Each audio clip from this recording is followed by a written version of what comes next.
habwo kushangana babugana nembwa bagitwara ebe byatwirwe chairman we Gomborora ya Kashare Fred Mwesi jya kutongoza ururamburo rwa RDC ari kujanja zengiri yo kurwanisa ubworo hamwe n'imihondano yo mumaka ikiri kutangazo kukirayo abantu hati umurakashare bagiye ubushuma bugira higuru na munongo murukago yitogwa ncune ubwa hati tungire reporter yo kwibwa kwembwa abantu bakikira kwibembwa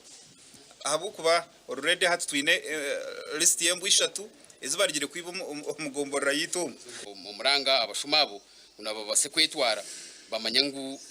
cekane cyabo kandi bo bine kukitungura konka bareke kunyangaraza abantu bakabamarra amatungo RDC nashobora ngo yatandika hemishomo yo kwenda gukora tereze mikorere y'abivyo kwerinda ubu bari kwejo n'abantu bahansi kandi nayenda buri munsi akorogweye kunyosere nimbugamba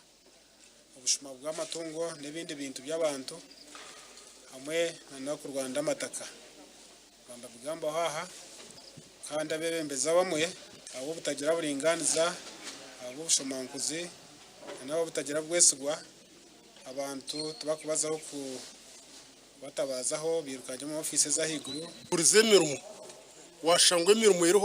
emirmo yeroho konga tukugikora hati widadanse niyiri kuretera n'abantu butaruka kufa abashimye kwano bakora bana tumukaba traininga mwene sebo itwe tukumanya myoga yitu ebitukora ntibikora hakwitu nk'abantu meta burengo hasi n'umukoro mu rugo no nangwe nisha bakumetere no ngara gasha kwa Freda nyine